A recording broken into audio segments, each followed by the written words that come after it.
Question number 19.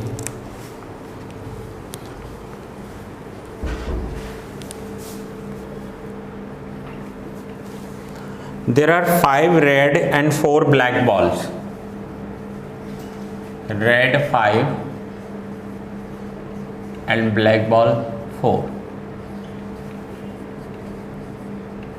Total 9.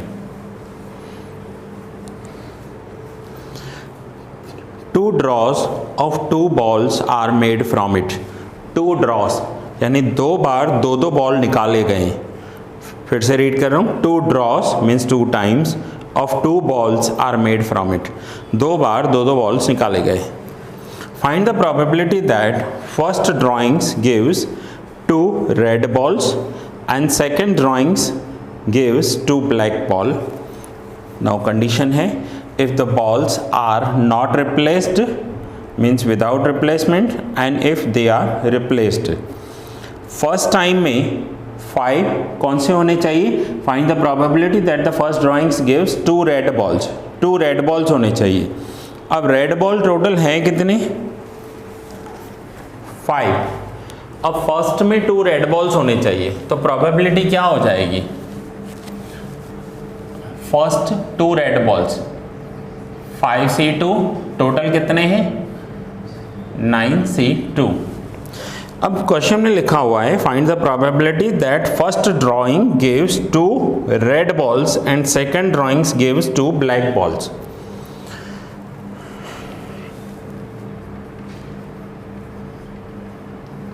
If balls are not replaced, not replaced का meaning पहले समझ लो। 5 रेड 4 ब्लैक, टोटल 9 बॉल एक बॉक्स में है। पहले 2 बॉल निकाले और वो दोनों रेड निकले, उसकी probability 5c2 9c2। Now not replaced, अब वो 2 बॉल वापस नहीं रखने हैं। अब 9 थे अंदर, 2 बॉल निकल गए, तो बाकी कितने बचे अंदर? 7। अब दूसरी बार 2 बॉल निकालने हैं और वो ब्लैक होने चाहिए। सो दूसरी बार ब्लैक होने चाहिए, तो ब्लैक टोटल कितने हैं? 4c2। अब अंदर कितने बचे हैं? 7, तो लिखेंगे 7c2। फिर से पॉइंट समझते हैं, क्या लिखा हुआ है? If balls are not replaced, एक बार बॉल निकाले गए तो वो वापस नहीं डालेंगे। सो 5 रेड 4 ब्लैक, टोटल 9 बॉल्स हैं। सो पहले एक बार 2 बॉल निकाले, वो रेड होने चाहिए। सो 5c2 डिवाइड बाय 9c2। अब वो वापस नहीं डालने हैं और फिर से 2 बॉल निकालने हैं, वो ब्लैक होने चाहिए। तो 4c2 अपॉन, अब टोटल पहले 2 निकल गए तो अंदर 7 बचे, तो 7c2 if balls are not replaced. चलो नाउ वैल्यू बताओ मुझे। 5c2 10, 9c2 4c2 21। अब कुछ कैंसलेशन हो रहा है तो करके देखेंगे। जैसे कि 3 2 3 7 8 2 5 18। Now 2 1 9, 5 into 1 5, 9 7 63। So when balls are not replaced, 5/63। तो ये फर्स्ट कंडीशन पूछी गई है। नाउ क्वेश्चन में सेकंड कंडीशन कौन सी पूछी है? इफ बॉल्स आर रिप्लेस्ड, अगर बॉल्स रिप्लेस हो गए तो क्या होगा? With replacement. So second condition, if balls are replaced, if balls are replaced, replaced means अपनी जगह पर वापस रख दिए गए, तो probability क्या होगी? Now पहले रेड हैं तो रेड 2 निकले, उसकी probability 5c2 upon 9c2। And अब एक बार रेड बॉल निकाले 2, अब वही 2 बॉल वापस रख देने उस बॉक्स में। अब वापस बॉक्स में कितने हो गए? 9। अब 2 ब्लैक बॉल्स निकालने हैं, तो ब्लैक बॉल की प्रोबेबिलिटी क्या होगी 4c2 अपॉन 9c2। सो पहले में क्या था 5c2 अपॉन 9c2, अब वो दो वापस नहीं रखने, तो अंदर बॉक्स में 7 बचे, 4c2 अपॉन 7c2, यह है नॉट रिप्लेस्ड, अंदर वापस नहीं डाले। दूसरे में है कि विथ रिप्लेस्ड, एक बॉक्स में 5 रेड एंड 4 ब्लैक बॉल्स हैं, एक बार 2 निकाले, वो रेड निकले, वापस अंदर रख दो, फिर से 2 निकालो। सो अगर वापस अंदर रख दिए तो वो फिर 9 हो गए। सो 4c2 अपॉन 9c2, अब वैल्यू रखेंगे 5c2 10, 9c2 4c2, so 6 1 6 6 2 5 18, so 5 into 1 5, 18 into 6, ये हो गया answer. If balls are replaced and balls are not replaced. देखो है आंसर्स 19, 5/63 एंड 5/108। ठीक है, नोट डाउन कर लो जल्दी।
Question number 21.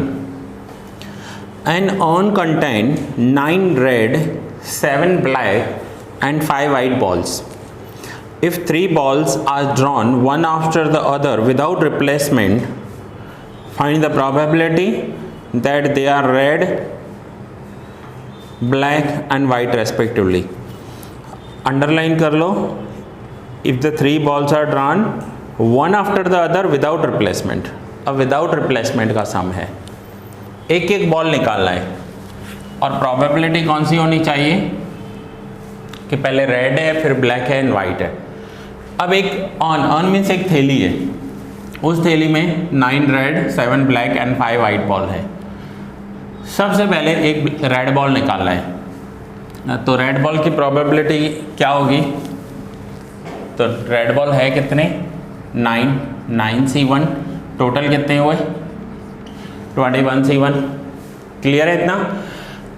अब अंडरलाइन क्या करवाया मैंने, without replacement. Without replacement means वो बॉल बाहर आ गया, अब अंदर नहीं डालना है। अब सेकंड ब्लैक निकालना है, तो ब्लैक की प्रोबेबिलिटी क्या हो जाएगी 7 C1 divide by 20 C1, correct, क्योंकि अब अंदर वो वापस नहीं डाला तो अब अंदर टोटल बचे 20 और ब्लैक निकाल रहे हैं, तो 7 C1 अपॉन 20 C1। अब थर्ड वाइट बॉल निकालना है, सो वाइट बॉल की प्रोबेबिलिटी है 5 C1 डिवाइड बाय 19 C1, क्योंकि अब एक और निकल गया तो अंदर 19 बचे, तो वैल्यू क्या हो जाएगी 9/21, 7/20। 7 C1 का वैल्यू 7 होता है, ये आप निकाल कर देख सकते हो, 5/19। अब कुछ कैंसिल हो रहा है तो करेंगे, जैसे 5 1 4 7 1 3 3 1, so 3 into 1 into 1 3, 1 into 4 into 19, 3/76, ये आंसर हो जाएगा। ठीक है, क्लियर है, कुछ डाउट यहाँ तक।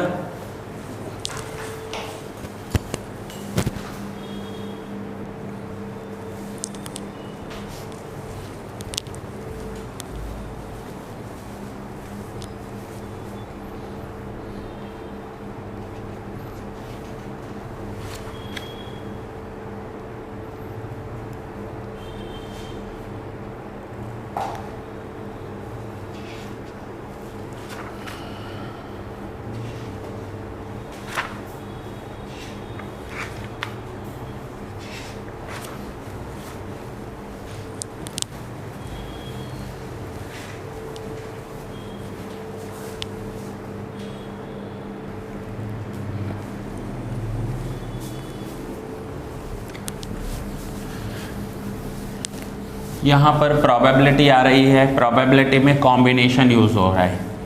फिर नेक्स्ट लेक्चर से ऐसे सम आएंगे जिसमें परम्यूटेशन यूज़ होगा। परम्यूटेशन एंड कॉम्बिनेशन आपने 11th में किया हुआ है, जिसमें अरेंजिंग आता है। सो नेक्स्ट लेक्चर में देखेंगे, अभी आज प्रोबेबिलिटी पूरा करते हैं। एंड कुछ सम्स तो ऐसे हैं बिल्कुल नंबर्स भी सेम है, जो आपने 12th में किए हैं प्रोबेबिलिटी में, नंबर्स भी सेम है। अब ये जो मैं सम करवा रहा हूँ ये सेम इसी नंबर्स के साथ बुक में दिया हुआ है। Question 20, in a locality 65% can read Gujarati. 65% लोग गुजराती रीड कर सकते हैं, तो हम लिखेंगे probability of reading Gujarati. Probability of Gujarati 65%, तो 65% क्या होता है 65/100। ओके, 65% इसे ही कहते हैं ना। अगर मैं ऐसे लिखूं 65%, इसकी मीनिंग होगी 65/100, इट मीन्स 0.65। तो 65% can read Gujarati. 36% can read Hindi. So probability of Hindi, H for Hindi 36%, तो मैं यहाँ पर लिख रहा हूँ 0.36। And 30% can read English. So probability of English 30%। 18% can read Gujarati and Hindi. So probability of Gujarati and Hindi, and means intersection लिखेंगे, Gujarati and Hindi 18%। 17% can read Gujarati and English. Probability of Gujarati and English is 17%। And 13% can read Hindi and English. Hindi and English 13%। 5% can read all three languages. So probability of Gujarati and Hindi and English 5% means 0.05. Find the probability that a person is selected at random can read at least one of the three languages. अब हमें क्या कौन सी probability calculate करनी है कि एक person को select किया गया, उसे आइदर गुजराती आती है और हिंदी आती है और इंग्लिश आती है, इन तीनों में से कोई एक लैंग्वेज तो आनी ही चाहिए। सो आइदर गुजराती और हिंदी और इंग्लिश। सो कैलकुलेट करना है probability of Gujarati union Hindi union English, तीनों में से कोई एक। ये एक बार चेक कर लो सारे करेक्ट हैं, नंबर्स वैल्यूज़ करेक्ट लिखे हैं और समझ में आ गए।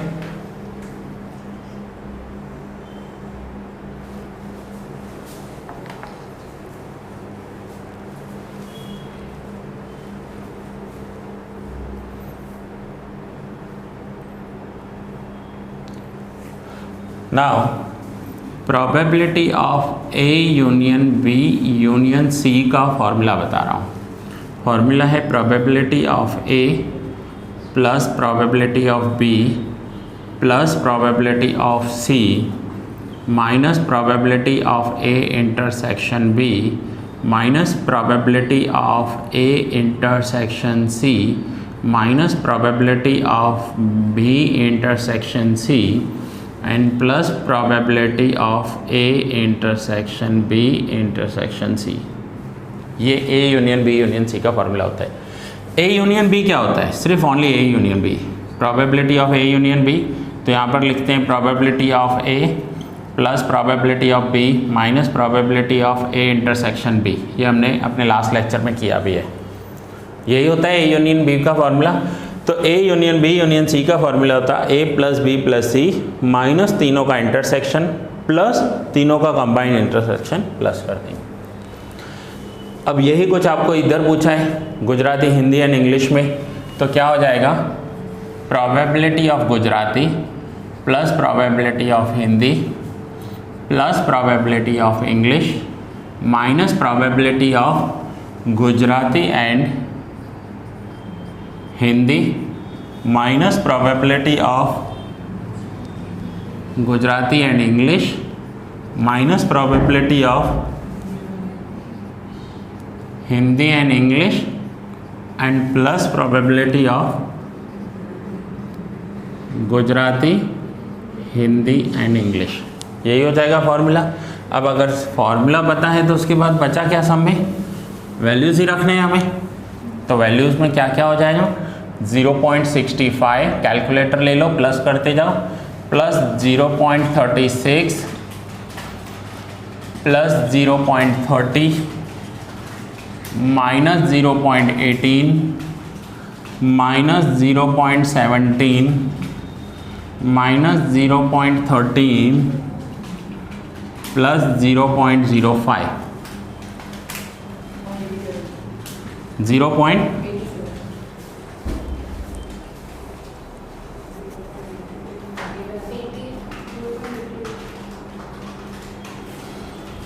0.88। ओके, 0.88 इसका आंसर हो जाएगा। ठीक है, क्लियर हुआ? कुछ डाउट है? कंसेप्ट समझ में आया? चलो नोट डाउन कर लो, नेक्स्ट लेक्चर में परम्यूटेशन कंटिन्यू करेंगे।